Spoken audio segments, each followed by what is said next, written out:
Welcome to episode 54, I believe it is, of Angel in the Afternoon. It's a little different for this episode as I'm pre-recording this. It's right now 9:40 in the morning because I can't really go live until Friday. There's a lot I want to get to because Friday's episode is going to be extremely loaded as well. Friday's episode, so I got to talk about everything I want to talk about last week now, and I also want to talk about because on Friday today we're going to get closing arguments from Donald Trump's first trial in New York, the hush money trial. So most likely by Friday we'll have some sort of resolution. So that's gonna have to be discussed on Friday, and I just don't have the time to talk about everything I want to talk about all in one episode. And Sunday I'm doing a Major League Baseball review of the first 2 months of the season for the Yankees and the Braves. Excuse me, the Red Sox and we'll discuss Angel Hernandez finally retiring after over 30 years of being an umpire. So that's the baseball stuff. That's Sunday. For now, this is an episode that should have aired on Friday, but I couldn't get to it because of reasons. We just didn't have the time. I didn't have the time on Friday. So yeah, this is that episode of Angel in the Afternoon. And today we'll be talking about Assange, getting his trial extended or getting another opportunity to appeal because of the First Amendment. I'll give you my thoughts on that. Then we'll be discussing Israel and Palestine, that situation, and we'll be getting started that episode with that, Israel and Palestine. Most of the episode we spent on that, all the updates and everything has gone on there. So you can bear with me 1 second. Greatly appreciate it. And so let's do that. Let's go to bear with me 1 second. This is kind of new. This set up for a restream. There we go. Actually, I'll make it bigger. That could help. So yes, this is Kareem Khan, the head prosecutor for the ICC, and this is the right video. I don't think. No, it isn't. Something else. It's this one. Sorry about that. Yeah, the ICC's chief prosecutor explained to CNN why he applied for arrest warrants for Netanyahu and Yoav Gallant. So here we go. We're here at the ICC. You are today announcing that you are applying for arrest warrants for top military and political leadership in the Israel-Gaza war since the October 7th events. First and foremost, explain to me exactly what you're asking for and who you are charging. Today, Christian, we've applied for warrants to the pretrial chamber of the International Criminal Court in relation to 3 individuals that are Hamas members.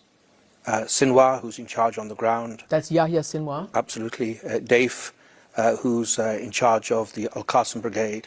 And Hania, who's one of their political bureau based in Doha. What are the charges? The charges are extermination, murder, taking of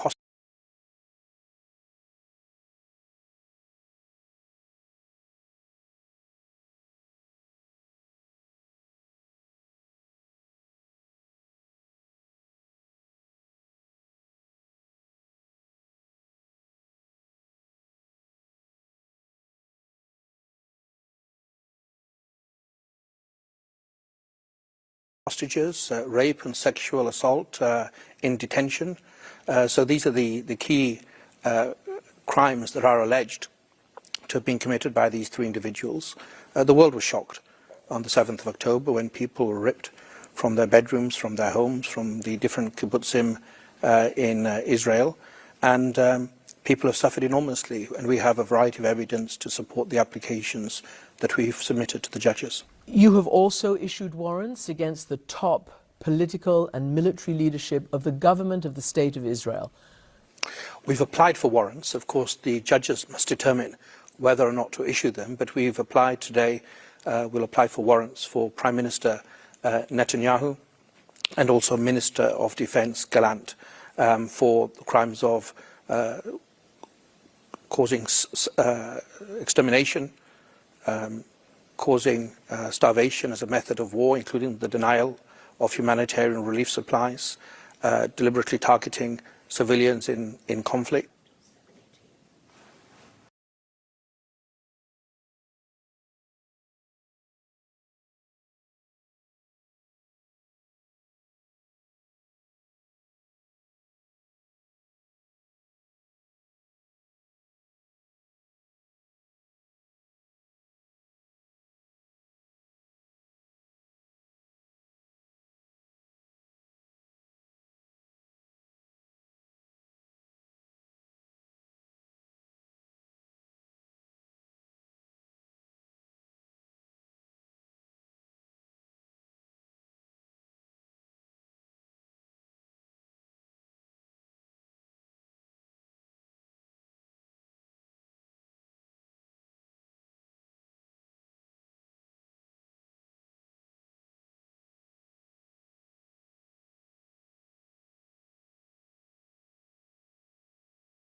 Of the individual is the protection of babies.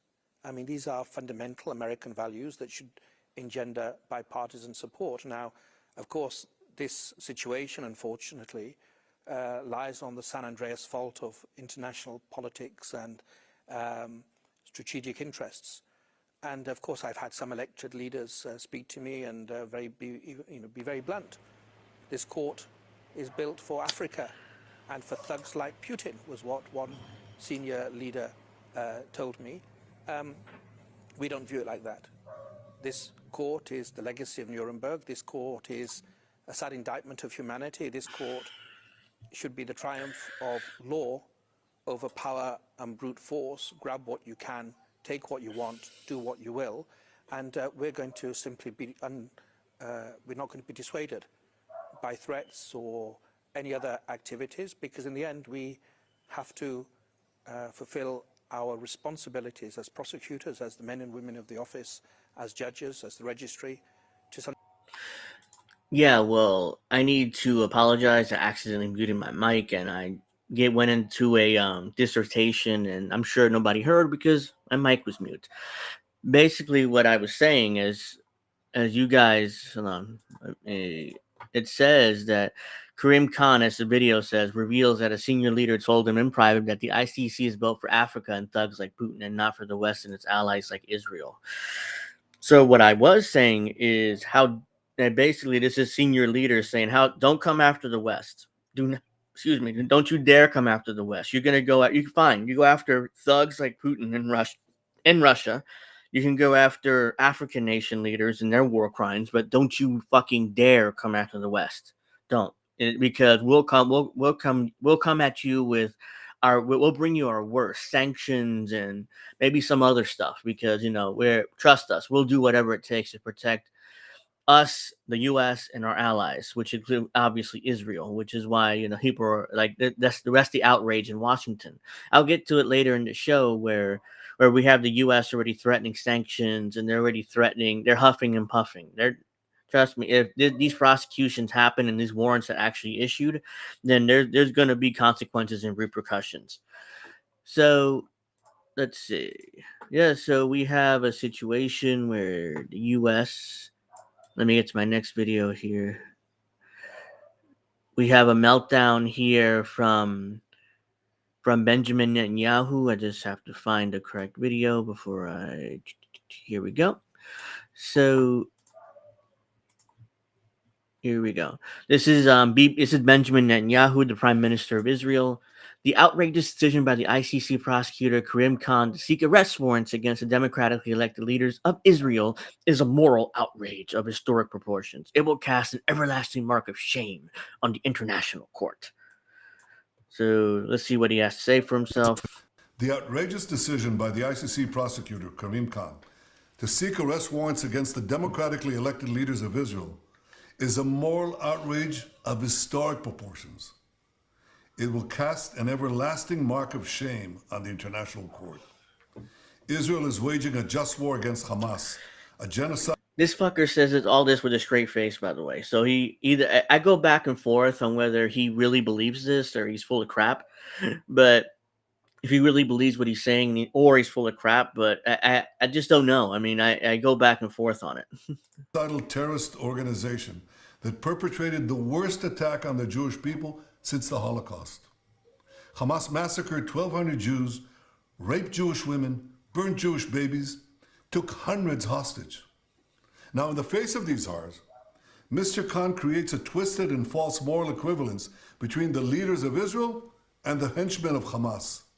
This is like creating a moral equivalence after September 11th between President Bush and Osama bin Laden, or during World War II between FDR and Hitler.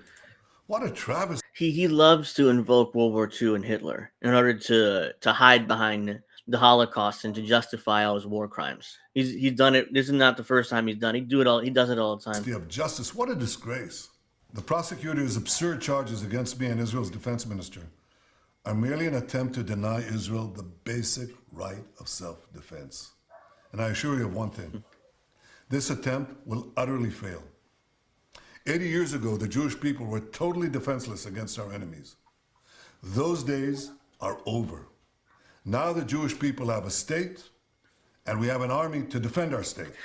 That sounds like a threat against the ICC and any international body that wants to come after Netanyahu and the senior leaders of the IDF. So that's how this comes across to me. Notwithstanding the blood libels Mr. Khan has leveled, Israel will... Blood libel. You see, another thing that the Zionists loves to invoke. They're doing blood libel against us. It's outrageous. Will continue to wage this war in full compliance with international law. We will continue to take unprecedented measures to get innocent civilians out of harm's way and to ensure that humanitarian assistance reaches those in need in Gaza. Mr. Khan also sets a dangerous precedent that undermines every democracy's right to defend itself against terror organizations and aggressors. The ICC has no jurisdiction over Israel, and Mr. Khan's actions will not stop us from waging our just war against Hamas. But Mr. Khan's abuse of this authority will turn the ICC into nothing more than a farce. He's doing something else. He is callously pouring gasoline on the fires of anti-Semitism that are raging across the world. Through this incendiary decision, Mr. Khan takes his place among the great anti-Semites in modern times. Wait. Stands alongside... Wait, did he say that Karim Khan takes his place as one of the greatest anti-Semites of our time? I didn't watch this whole speech. I just watched some of it before I went on air, and I mean, it's just ridiculous. How could he say that with a freaking straight face? Like, this Karim Khan, chief prosecutor at ICC, yes, he's one of the greatest anti-Semites of our time. Guys, trust us. Believe me. You know, it's horrible. You know, he's a horrifying human being. So he's the biggest anti-Semite because he dared to come after me and my government for war crimes that we committed. Besides those infamous German judges who donned their robes and upheld laws that denied the Jewish people their most basic rights and enabled the Nazis to perpetrate the worst crime in history. 2 weeks ago, on Holocaust Memorial Day, I pledged this: no amount of pressure and no decision in any international forum will prevent Israel from defending itself against those who seek our destruction. To all the enemies of Israel, including their collaborators in The Hague, I renew that pledge today. Israel will wage our war against Hamas until that war is won, because never again is now. All right. So that was Benjamin Netanyahu, melting down and trying to threaten the ICC and Karim Khan and smearing him as an anti-Semite and all those horrifying, all those ridiculous accusations of Netanyahu. So let's see. Let me get to my next video. Oops. Let's see MSNBC meltdown here. MSNBC has a little clip for us here. The International Criminal Court is seeking arrest warrants for Hamas leader Yahya Sinwar. I butchered his first name, Yahya Sinwar, as well as Israeli Prime Minister Benjamin Netanyahu on charges of war crime and crimes against humanity.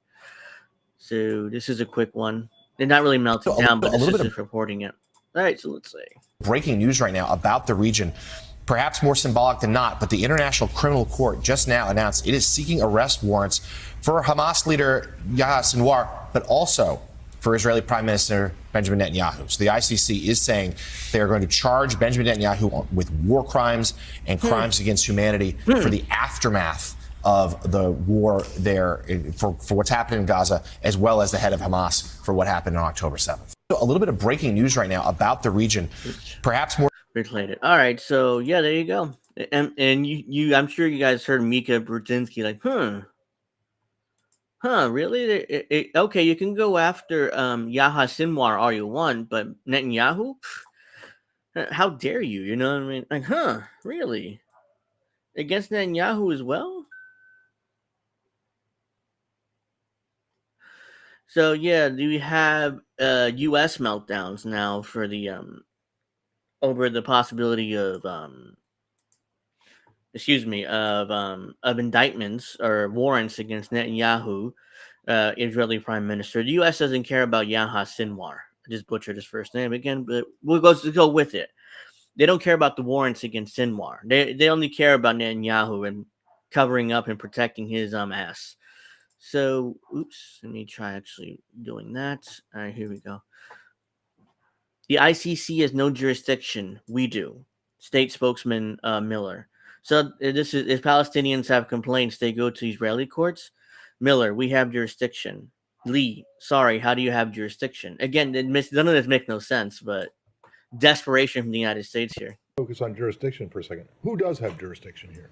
So the government of Israel has jurisdiction over the occupied territory. We have jurisdiction over Gaza, which is not entirely occupied. They have jurisdiction into looking at the actions by their so military the personnel. Palestinians, if they have a complaint, they have to bring it to Israeli courts. We have jurisdiction, and we you have with the use of our equipment. I'm sorry. How do you have with the use of our military equipment that we have provided? How do you have jurisdiction? If you look at the Leahy law, if you look at that's not jurisdiction in a criminal process. That's not a criminal process, but it has to do with the determinations that we make in the. But I mean, it's not a criminal thing, but we still have jurisdiction. Trust us. The ICC has no jurisdiction. We do. We'll go. We'll trust us.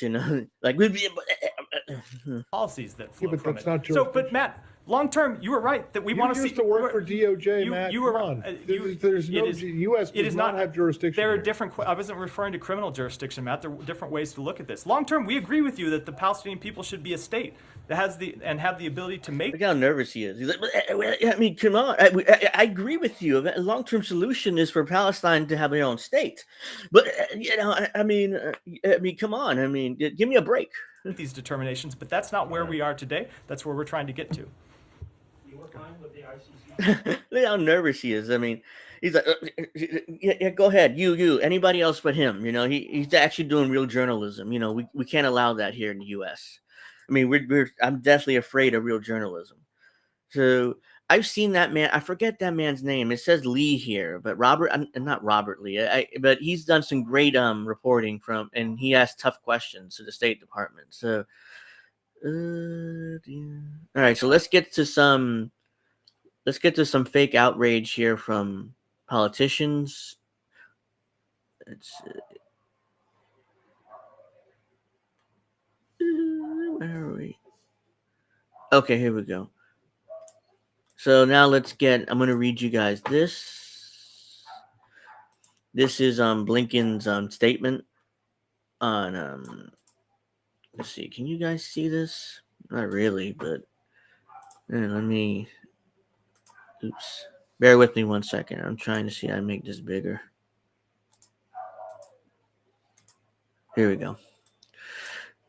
Let me actually try sharing this instead. All right, here we go. Yep. This is State Department, the head of the State Department, Tony Blinken's statement.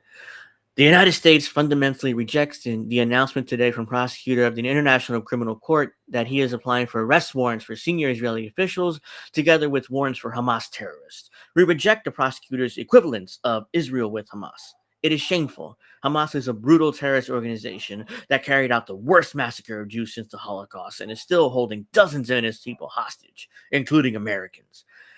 Again, Israel has also been bombing the shit out of Gaza and killing said hostages.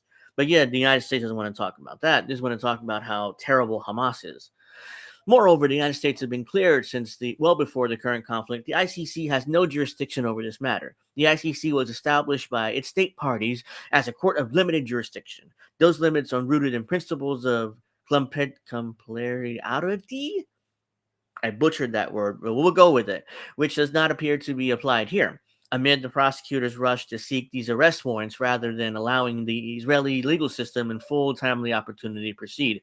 Yeah, like the Israeli legal system going to go after Benjamin Netanyahu. Come on. I mean, that's so disingenuous. In other, in other situations, the prosecutor deferred to national investigations and worked with states to allow them time to investigate. The prosecutor did not afford the same opportunity to Israel, which has ongoing investigations to allegations against its personnel.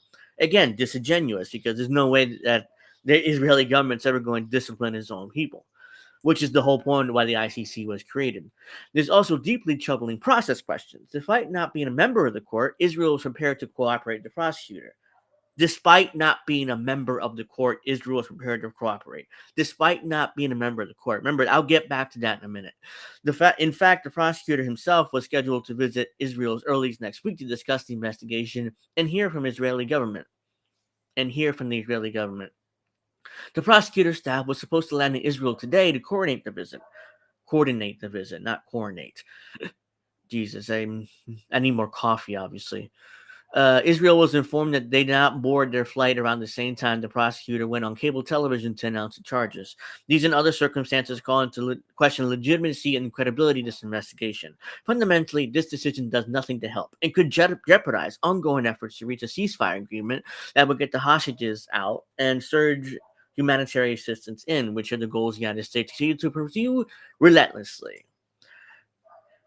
Yeah, and now let me get back to despite not being a member of the court. If you guys actually remember, something called the Rome Treaty, which basically established the International Criminal Court, which the United States is not a party to, Israel's not a party to, which is fine. Okay, fine. If you want to make the argument, well, Israel's not a party to the ICC, which is why they shouldn't have to. These warrants should not be valid because they're not a party to the ICC. Okay, fine. You know who else is not a party to the ICC? Russia. That's right. Remember when all those warrants were issued against the ICC issued warrants against Vladimir Putin for his alleged war crimes in Ukraine? Well, how did the U.S. react? Everybody in Washington was jumping up and down the air, talking about how great the ICC is and how the ICC is doing great work. You know, they're going after war criminals in Africa. They're going after war criminals like Putin and thugs and brutal dictators, you know. Again, excuse me. And but yeah, as soon as the ICC go after Israel, epic meltdown city, as you guys can see here. I'm going to show you more examples here in a moment, but everybody from Blinken to the administration to Congress, senators, I mean, everybody's having a meltdown, ladies and gentlemen. So let's get to, that's the Blinken one. Here we go. Now let's get to AIPAC. This is AIPAC. This is their statement. We strongly condemn the arrest warrants requested by the International Criminal Court prosecutor Karim Khan against Israeli Prime Minister Netanyahu and Defense Minister Gallant as morally obscene. Of course, it's morally obscene because by definition, Israel is a good guy. And Hamas and the Palestinians are the bad guys, by definition, here in the West. Israel is a democracy with independent judiciary that is fighting against a war in a moral way. It is the worst case of moral equivalence to suggest that the victims of Hamas terrorist attacks should be treated the same as barbaric perpetrators. Congress should urge the administration to reimpose sanctions on the ICC, and America must insist that other countries not comply with ICC warrants. And we'll get to that in a moment, whether other countries are actually going to comply with these warrants or not. The United States must stand with our ally against this outrageous attempt to isolate and delegitimize the Jewish state. So yeah, I mean, the AIPAC's melting down. I'm not surprised. No one should be surprised because quite frankly, let's see. Here we go. More examples of meltdowns from Congress and stuff. This is Chuck Fleischman, who's apparently a representative somewhere. He represents the 3rd District of Tennessee. He says the International Criminal Court's warrants against Prime Minister Netanyahu and other senior Israeli officials have no basis in law and is purely politically motivated. The United States will always support Israel's right to self-defense. So we're going to see the same talking points over and over again. I mean, I have more. Trust me, I have a lot more. Let's see. This is the warrants. I'll get not that. So we have this video now from Ambassador, the Israeli ambassador to the United States, because I cannot pronounce his name, Gilad Erdan. I butchered his name, but that's his name. That's the way I said it, and we'll move on. What a disgrace. The U.S. Security Council observed a moment of silence today in memory of mass murdering of Iranian President Raisi. I actually get into this more a little later, but I'll get to this more probably in this week's episode on Friday, because I don't know. I thought this was some other video, but bear with me 1 second. That's the wrong video. Okay, all right, here we go. Sorry about that. I produced the show by myself. So this is Senator Chris Coons of, I believe, Connecticut. Oh, Delaware. This is Joe Biden's home state. That's right. I strongly condemn this move by the chief prosecutor of the International Criminal Court to apply for arrest warrants against Prime Minister Benjamin Netanyahu and Defense Minister Gallant. They all had to send out. This is the tweet. Every member of Congress had to send out pretty much, because if they don't send it out, then there's a lot of outrage, and AIPAC will probably take away their money and stuff. So let's see. Here we go. This is what I wanted to. So, as you guys could see here, this is a bunch of. All right, so, oops, I screwed up. Oops, no. Oh, no, this is right, yeah. Bear with me again. I'm producing the show myself. All right, this is as close I can get it, but yeah, these are a bunch of representatives in the House and the Senate, pretty much sending out the exact same tweet. Grace Meng, there's no equivalence between Israel and Hamas. Response to October 7th attack. The ICC has no jurisdiction to issue warrants against Israel in this case. I will always stand with Israel in our shared goal to defeat Hamas and bring the hostages home. Yeah, except they're also the ICC had no jurisdiction against Russia, but you guys all jumped up and down in the air talking about how great the ICC was then, huh? Let's get to Mullen here, Senator Mullen. There's no more equivalence, again, the same word, between genocidal Hamas terrorists and the Jewish people who are defending themselves from mass extermination. The Biden administration needs to grow a spine and condemn this action. America stands with Israel. So Hamas is somehow trying to do another Holocaust. Any evidence for that, or are you just, you're just trying to suck up to AIPAC? All right, now we get to Representative Greg Stanton. The ICC prosecutor's decision to target Israel's democratically elected leadership is misguided and shameful. There's absolutely no moral equivalence, again, between the state of Israel and Hamas, a brutal terrorist group. I guarantee you, the AIPAC wrote these tweets out, sent it to them, and they all just tweeted it out with no question whatsoever. Because they want that AIPAC money, and they don't want AIPAC to go against them, which is why they do exactly what they're told. Now let's get to the House Foreign Affairs Committee Twitter account. Any warrants targeting Israel officials should be rescinded immediately. I stand with POTUS Biden in opposition to the decision by the ICC to target Israel. There's absolutely no equivalence between Israel and Hamas. Again, equivalence. So that's the that's the word that, there's no comparison, basically.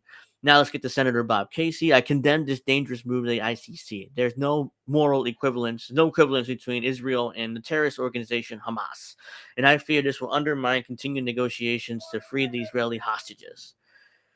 So again, same word. Debbie Wasserman Schultz. There's no equivalence between Israel and Hamas, equating a democratic state with a terror group that rapes, murders, and delights in the act of genocide and maximizes civilian deaths demonstrates the ICC's gaping moral failure. No other nations have been held to this standard. Sure, Russia had the ICC went after Russia at the behest of the West, and none of you had any problem with it.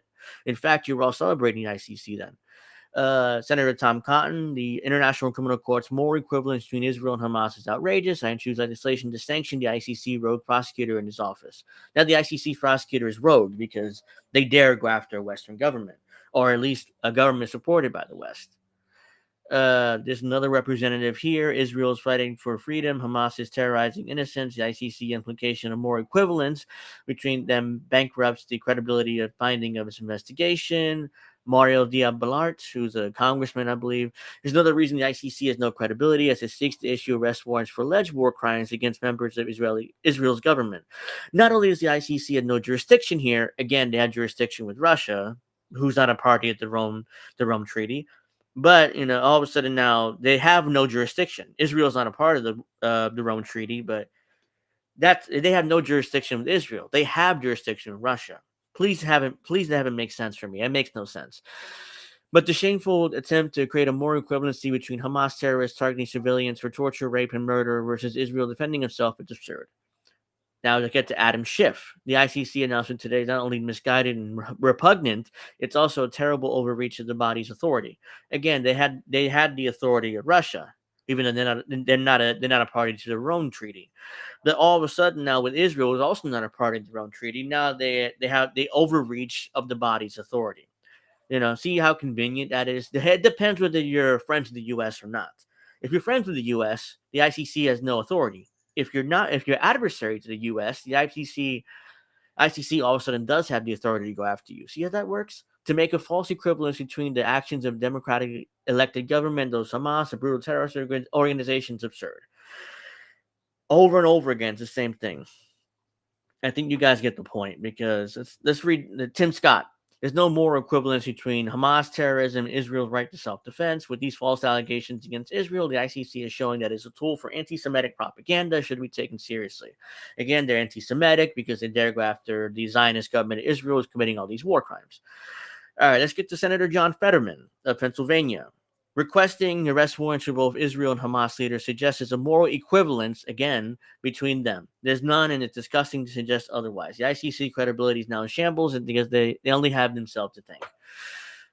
So you guys get the point. There's a bunch more there I could read, but quite frankly, I'm getting tired of reading, and and my throat, I need something to drink.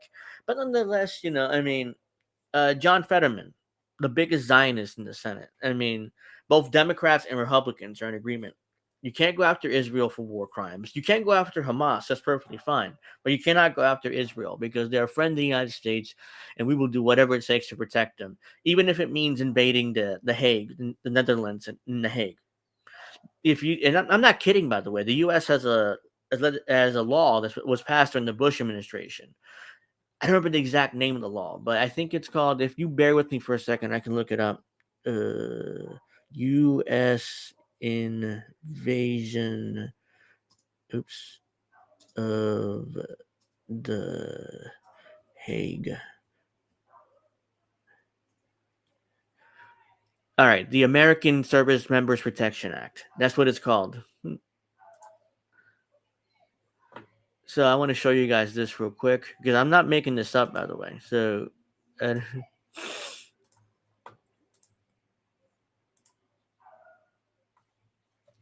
so let me make this a little bigger. You guys can actually see it. All right. Oops. Oops. Wait.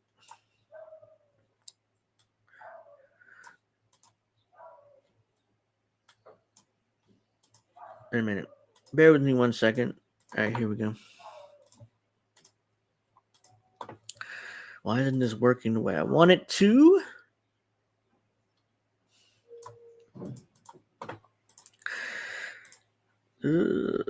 Okay. You know what? I'm just going to read it because I don't know why it's not, showing on the screen properly here. But yeah, here it is. The U.S. invasion. It's called the American Service Members Protection Act. The authorization led to the act being colloquially nicknamed the Hague Invasion Act, as the act allows the U.S. president, in order to order military action as such an invasion of the Netherlands, where the Hague is located, to protect American officials and military personnel from prosecution or rescue them from custody. So the American Service Members Protection Act basically is like, oh yeah, I mean, if the Hague and the ICC and the Hague dare arrest any U.S. official or U.S. military member for war crimes, we're allowed under U.S. law to invade that country and rescue those service members or U.S. officials from prosecution. You see how that works? The United States is straight up saying, yeah, we have the authority to go in and invade you, and we do have that authority. If we don't like it, that's too damn bad, because we will do that. We will protect our... All right, so I want to go back down here. Now the Republican Party. Now let's get to this. This is more about Israel and stuff. The Republicans introduced a bill that will give the IDF the same benefits as a U.S. citizen serving in the U.S. military. All right, so this is unbelievable. Treatment of service in Israeli Defense Forces. In general, for purposes of this chapter, to the extent practicable, the service of a citizen in the United States in the Israeli Defense Force shall be treated the same manner as a service in a uniform service. In other words, if you serve in the Israeli Defense Force, you get the exact same benefits, and you get the exact same benefits and the exact same treatment as if you serve in the U.S. military. This is a bill that Republicans introduced, and I'm sure that Democrats can't wait to vote for it. It is all Washington has agreed. We are the United States of Israel. Like, we're not. We're the United States of Israel, ladies and gentlemen. That's basically what that the U.S. is saying here over and over and over again. Let's see. Now let's watch more Israeli people here real quick. So, Israeli madman is so dedicated to the starving and children of Gaza, he jumps in front of a moving aid truck. And this is literal, by the way. So let's watch this. Look at this. Look at this guy right there. He's just in front of an aid truck there, desperately trying to stop it.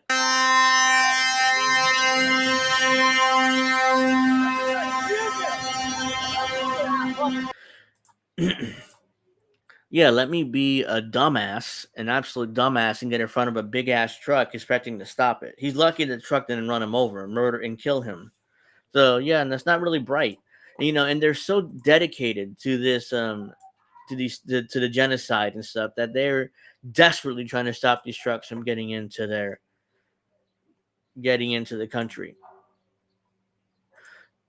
So let's more of this, more. Oops. we have RFK Jr. now defending the IDF, which is, of course, he's always going to do that because RFK Jr. is a good, I don't believe that he's a good stooge for the IDF and for the Israeli government. Even though he's running as a third-party candidate, he might as well be he might as well run as a Democrat or a Republican because he completely, totally agrees with protecting the Zionist government in Israel and their war crimes. I don't believe that there's a genocide going on. Oh, I don't think Israel's intention is genocide. No, of course, they're not trying to do genocide. And of course, Israel's intention is not to do a genocide because, God, they're by definition, they're the good guys because they're allies with the United States. Oops. I don't believe there's any evidence of genocide. There is genocide going on in the Mideast.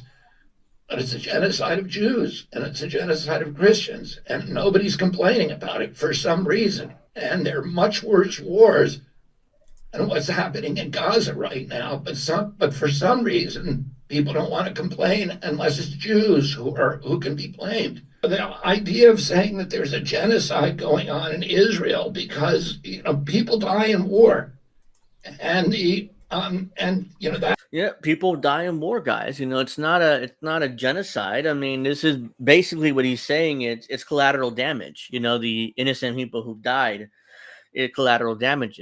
Collateral damage. Israel's not purposely targeting civilians, guys. It's all accidental. They're collateral damage. They're trying to have a war against Hamas. Unbelievable. In every war that's going on in the world today, there are civilians dying, and the average death rate, civilian to combatant death rate, according to the United Nations and to the Institute for the Study of Urban Warfare at West Point, is about 9 to 1. But in Gaza, it's about 1 to 1. So they've achieved they protected in the most challenging conditions. The Israeli government the IDF has protected civilians better than any army in history. John Spencer said it has done more to protect civilians under more difficult circumstances than any army in history. Yeah, see, and they've done everything they can to protect civilians, even though they're purposely targeting them and they're killing them and all this other stuff. But yeah, they're trying everything they can to protect them. So, all right. So yeah, let's get to now. As everybody knows, there's the Israeli government, Netanyahu, is starting to invade Rafah. The ICC and the World Court ordered Israel not to invade Rafah, and I was like, yeah, you can order all you want. Trust me, they're going to ignore that order because Israel has protection in the United States. And Israel is like a spoiled little brat child of the United States. Israel, Saudi Arabia, they're like the two biggest spoiled childs of the U.S. If the U.S. doesn't do what they want, they get pissed off and they start talking crap about the U.S. or they start threatening the U.S. Saudi Arabia is the oil prices. They control a lot of the oil and, they set prices. That's how they threaten them. Israel, they use AIPAC. AIPAC threatens the politicians and they all fall in line, do exactly what AIPAC tells them to do. So, yeah, let's get to the World Court here. I got a little clip for you guys.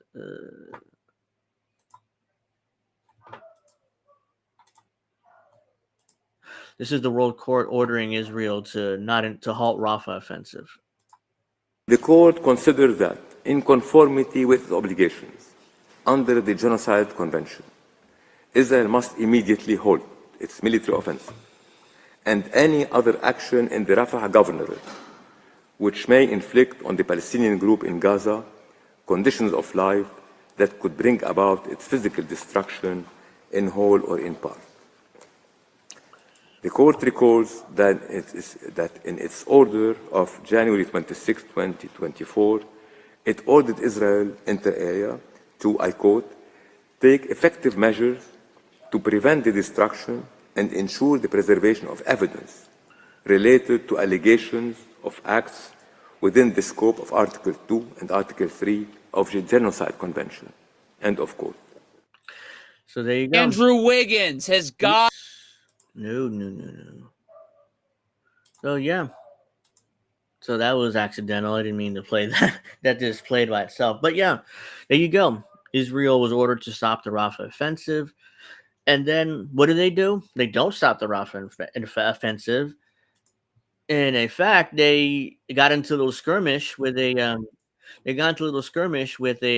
with Egypt, with the Egyptian military. There's a shootout between them, and the IDF managed to kill an Egyptian soldier. I'm like, oh no. Yes, oh no, it's a disaster. It's an absolute disaster. So it's an absolute disaster because now all of a sudden you have a situation here. Excuse me 1 second. Why is this not working? Okay, good. It's working now. Yeah, you have a situation here where Israel has put themselves in a tough spot because now that they accidentally killed this Egyptian soldier, excuse me, now all of a sudden, they're going to be in a lot of trouble. So let's go.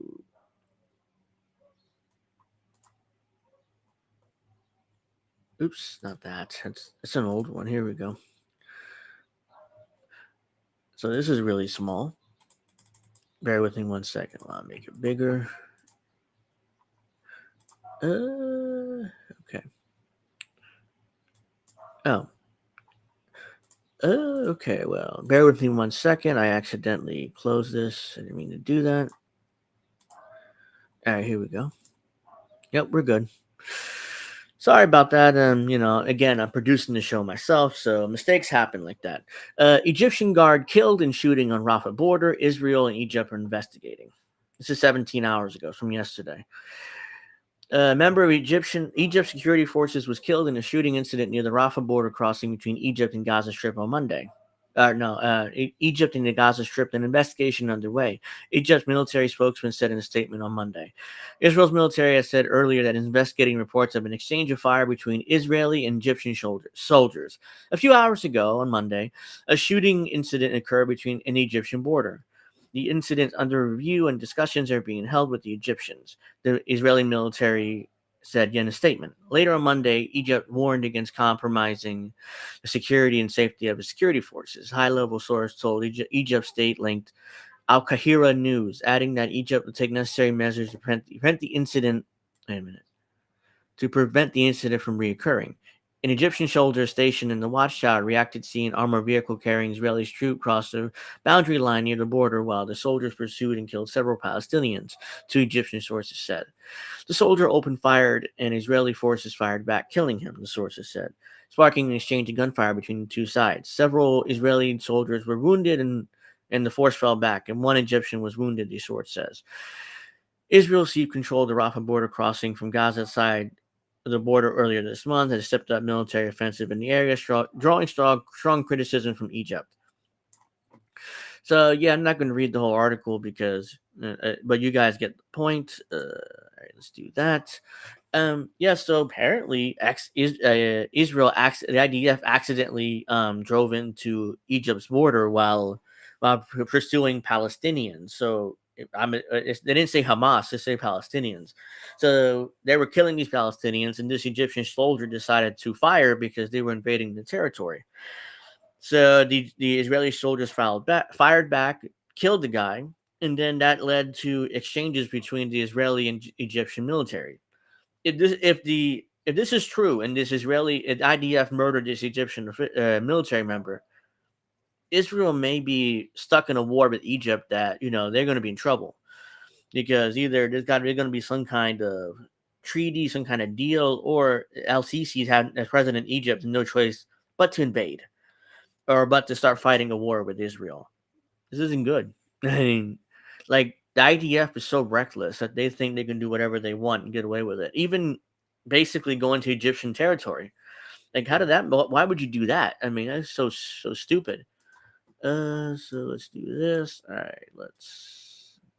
here we go. This is a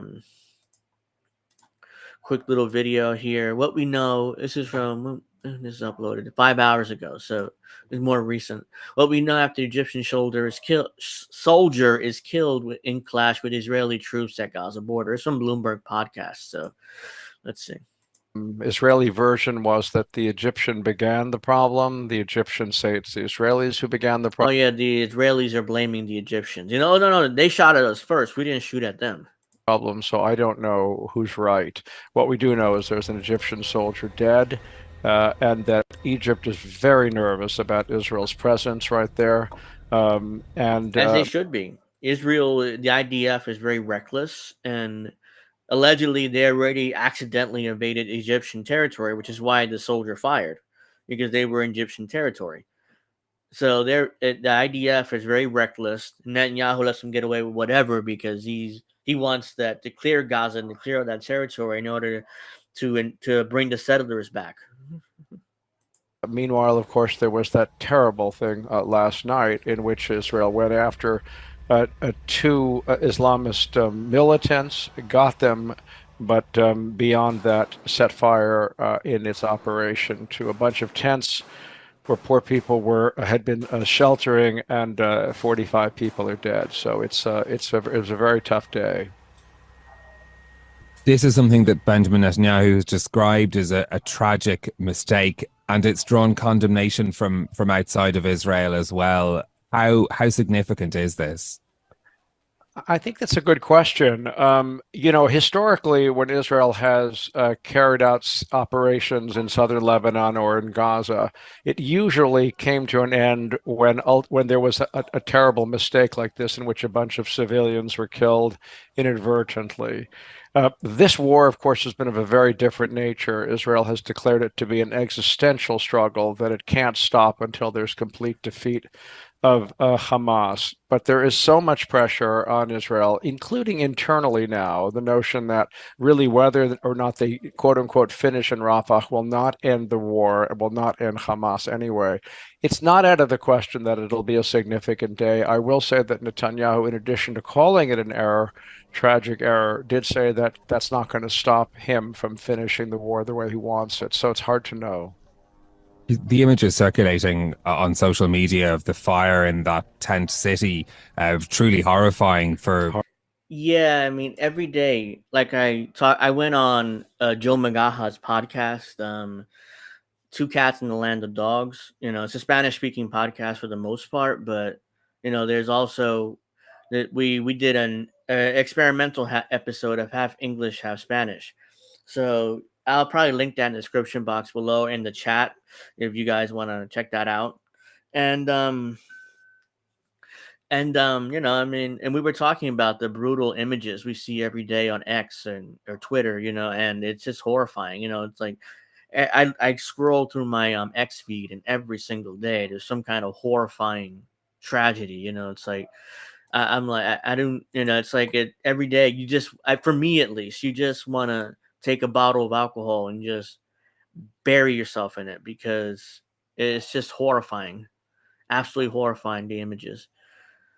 So let's see here. I mean, it's just horrifying. I mean, I'm horrified every day. It's like, when will this goddamn war end? And I mean, I don't see it ever really ending. So let's see. Where is...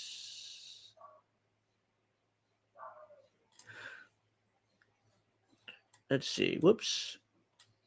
Where's again? I can't organize my Okay. Yeah. So now the question is whether the rest of the world will honor these warrants or not against Netanyahu if there's warrants issued. Because as the U.S. as a lot of officials in the United States and politicians says that the rest of the world should not recognize these warrants and arrest Netanyahu if they happen to go into their country. So it turns out, oops. Well, yeah, that's the wrong one. There we go. It turns out that most of the world is kind of ignoring this.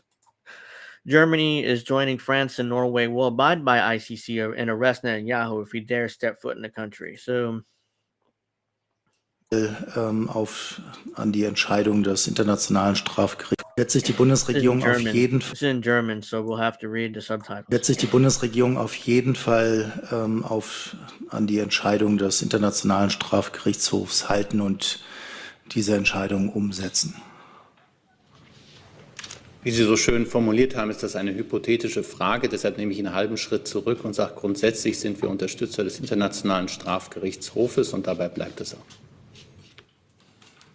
Wenn ich nochmal nachfragen darf, zur grundsätzlichen Unterstützung gehört ja, dass man Urteile des Internationalen Strafgerichtshofs dann auch ernst nimmt und umsetzt. Und deswegen meine Frage, das war jetzt gar nicht eine hypothetische, habe ich extra keine Namen genannt, sondern hält sich die Bundesregierung an das, was der Internationale Strafgerichtshof entscheidet? Ich dachte, ich hätte durch meine normative Setzung die Frage beantwortet. Ansonsten, wenn Sie da noch Fragen haben, natürlich.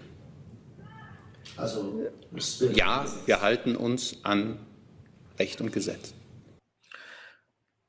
Yeah, so why do the when somebody speaks German, it's always like, oh, they sound angry. It's like, for me, it's like, why do they sound so angry every time they speak? Like, let's see, I already played all that.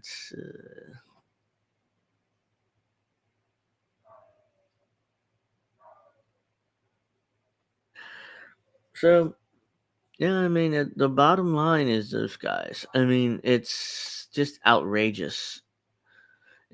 All what Israel is doing is just absolutely outrageous. And anyways, there's some news on the Julian Assange front. That also needs to be discussed real quick before we kind of wrap up here today. No. Julian Assange was given the opportunity to appeal based on the First Amendment in the UK. So there's going to be one more. There's going to be one more hearing on this. There's going to be one more hearing on this because the U.S. because the court has ruled in favor of Assange. So let's do that. Whoops. Share this. All right. This is from The Guardian. Julian Assange wins right to appeal against extradition to the U.S. Judges had deferred a decision whether Assange could take his case to another appeal hearing. Julian Assange has been granted leave to mount a fresh appeal against extradition on the U.S. for charges of leaking military secrets, and will be able to challenge assurances from American officials on how a trial will be conducted. Two judges had deferred a decision in March whether Assange, who's trying to avoid being prosecuted in the U.S. on espionage charges relating to blah, blah, blah, blah. On that occasion, the justices ruled that he'd bring an appeal against extradition on 3 grounds unless satisfactory assurances given by the U.S. Let's see. There were gaps of relief. The Assange team. Yeah, so basically the Assange team is allowed to appeal based on the First Amendment, and the United States is arguing that since Assange is a U.S. citizen, he really doesn't have First Amendment rights, which is ridiculous. But the U.S. I don't really think that the United States actually wants to extradite Assange, especially during an election year. Because if they actually are able to extradite him, then they have to try him. They can't just leave him in prison. And, and that would distract from all the Trump charges and all, they want to focus all the media attention on Trump. It's like Trump has 91 criminal charges and he's a felon and he's the worst thing to happen in the United States ever in history. And, all the resistance liberals, they want to focus on Trump, that Assange is an inconvenience to them. So yeah, I don't see the U.S. actually wanting to Assange. So yeah, and also Trump is very serious considering pardoning Assange, which is ridiculous. But same old crap. So all right, that's gonna do it for this episode, Angel in the Afternoon. Hope everybody enjoyed. Please like and subscribe, and I'll see you.